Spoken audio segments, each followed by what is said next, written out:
The Game of Life and How to Play It by Florence Scovel Shinn. Chapter 5, The Law of Karma and the Law of Forgiveness. Man receives only that which he gives. The game of life is a game of boomerangs.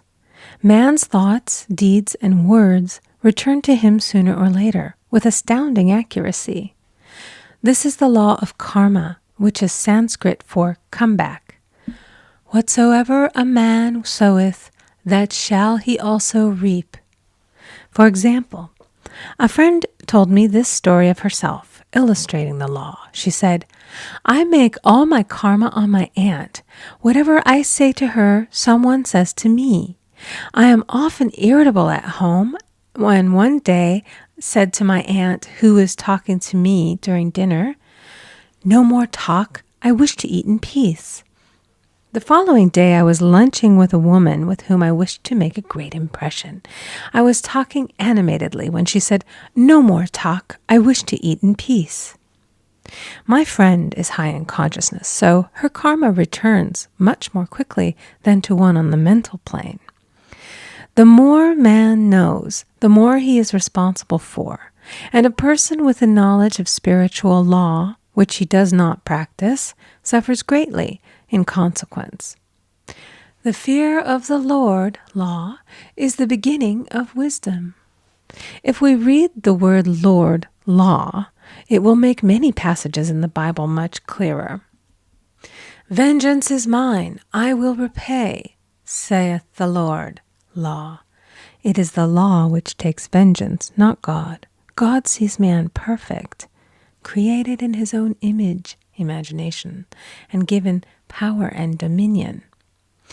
This is the perfect idea of man, registered in divine mind, awaiting man's recognition. For man can only be what he sees himself to be, and only attain what he sees himself attaining. Nothing ever happens without an onlooker, is an ancient saying. Man first sees his failure or success, his joy or sorrow, before it swings into visibility from the scenes set in his own imagination. We have observed this in the mother picturing disease for her child, or a woman seeing success for her husband. Jesus Christ said, And ye shall know the truth, and the truth shall make you free. So we see freedom from all unhappy conditions comes through knowledge, a knowledge of spiritual law. Obedience precedes authority, and the law obeys man when he obeys the law. The law of electricity must be obeyed before it becomes man's servant. When handled ignorantly, it becomes man's deadly foe. So with the laws of mind. For example, a woman with a strong personal will wished she owned a house which belonged to an acquaintance, and she often made mental pictures of herself living in the house. In the course of time, the man died, and she moved into the house. Several years afterwards, coming into the knowledge of spiritual law, she said to me, Do you think I had anything to do with that man's death? I replied, Yes, your desire was so strong, everything made way for it. But you paid your karmic debt. Your husband, whom you loved devotedly, died soon after, and the house was a white elephant on your hands for many years. The original owner, however, could not have been affected by her thoughts had he been positive in the truth, nor her husband, but they were both under karmic law. The woman should have said, feeling the great desire for the house, Infinite intelligence, give me the right house, equally as charming as this, the house which is mine by divine right. The divine selection would have given perfect satisfaction and brought good to all. The divine pattern is the only safe pattern to work by. Desire is a tremendous force and must be directed in the right channels or chaos ensues. In demonstrating, the most important step is the first step, to ask aright. Man should always demand only that which is his by divine right. To go back to the illustration, had the woman taken this attitude, If this house I desire is mine, I cannot lose it. If it is not, give me its equivalent. The man might have decided to move out harmoniously had it been the divine selection for her, or another house would have been substituted. Anything forced into manifestation through personal will is always ill-got and has ever bad success. Man is admonished, "My will be done, not thine." And the curious thing is, man always gets just what he desires when he does relinquish all personal will, thereby enabling infinite intelligence to work through him. Stand ye still and see the salvation of the Lord. Law. For example, a woman came to me in great distress. Her daughter had determined to take a very hazardous trip, and the mother was filled with fear. She said she had used every argument, had pointed out the dangers to be encountered, had forbidden her to go, but the daughter became more and more rebellious and determined. I said to the mother, "You are forcing your personal will upon your daughter, which you have no right to do, and your fear of the trip is only attracting it, for man attracts what he fears." I added, "Let go and take your mental hands off. Put it in God's hands and use this statement. I put this situation in the hands of infinite love and wisdom.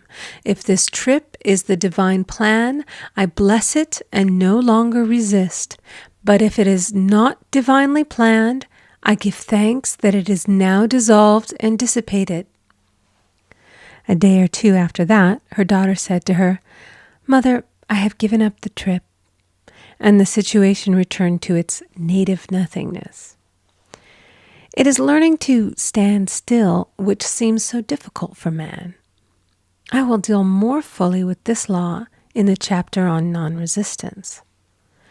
I will give another example of sowing and reaping, which came in the most curious way. A woman came to me saying she had received a counterfeit $20 bill given to her at the bank. She was much disturbed, for, she said, "The people at the bank will never acknowledge their mistake." I replied, "Let us analyze the situation and find out why you attracted it."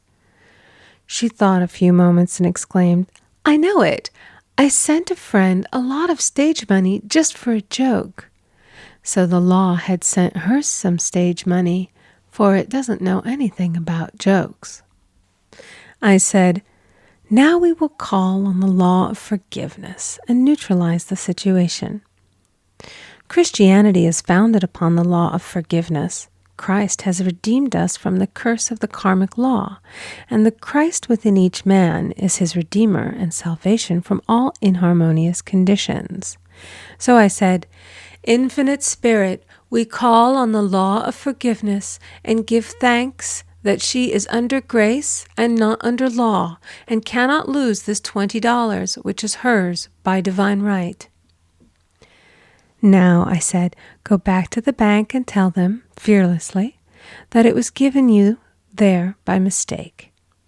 She obeyed, and to her surprise, they apologized and gave her another bill, treating her most courteously.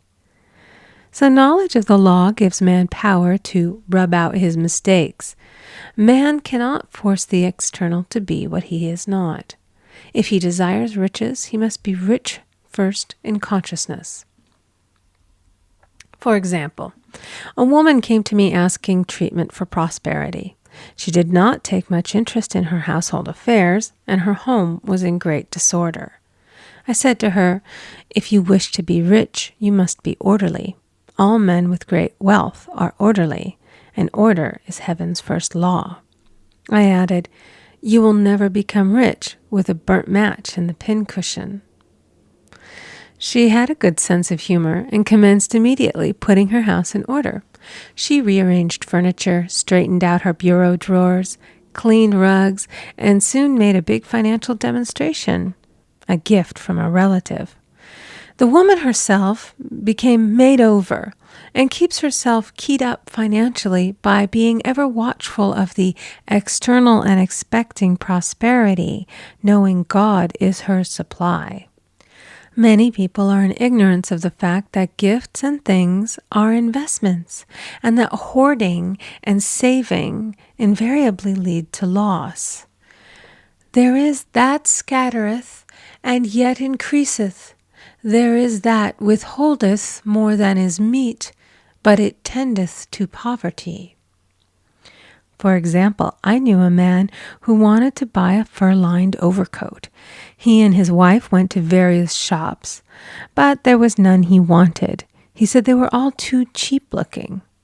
At last he was shown one the salesman said was valued at $1,000, but which the manager would sell him for $500, as it was late in the season. His financial possessions amounted to about $700. The reasoning mind would have said, "You can't afford to spend nearly all you have on a coat." But he was very intuitive and never reasoned. He turned to his wife and said, "If I get this coat, I'll make a ton of money." So his wife consented, weakly. About a month later, he received a $10,000 commission. The coat made him feel so rich, it linked him with success and prosperity. Without the coat, he would not have received the commission. It was an investment, paying large dividends. If man ignores these leadings to spend or to give, the same amount of money will go in an uninteresting or unhappy way. For example, a woman told me on Thanksgiving Day she informed her family that they could not afford a Thanksgiving dinner. She had the money, but decided to save it. A few days later, someone entered her room and took from the bureau drawer the exact amount the dinner would have cost. The law always stands back of the man who spends fearlessly with wisdom. For example, one of my students was shopping with her little nephew. The child clamored for a toy, which she told him she could not afford to buy. She realized suddenly that she was seeking lack and not recognizing God as her supply. So she bought the toy and on her way home picked up in the street the exact amount of money she had paid for it. Man's supply is inexhaustible and unfailing when fully trusted, but faith or trust must precede the demonstration. According to your faith, be it unto you. Faith is the substance of things hoped for and the evidence of things not seen. For faith holds the vision steady, and the adverse pictures are dissolved and dissipated, and in due season we shall reap, if we faint not. Jesus Christ brought the good news, the gospel, that there was a higher law than the law of karma, and that law transcends the law of karma. It is the law of grace or forgiveness. It is the law which frees man from the law of cause and effect, the law of consequence. Under grace, not under law. We are told that on this plane, man reaps where he has not sown. The gifts of God are simply poured out upon him. All that the kingdom affords is his. This continued state of bliss awaits the man who has overcome the race or world thought. In the world thought there is tribulation, but as Jesus Christ said, "Be of good cheer, I have overcome the world." The world thought is that of sin, sickness, and death. He saw their absolute unreality and said, "Sickness and sorrow shall pass away, and death itself, the last enemy, be overcome."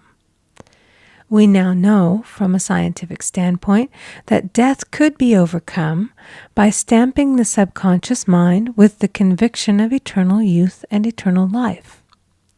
The subconscious, being simply power without direction, carries out orders without questioning.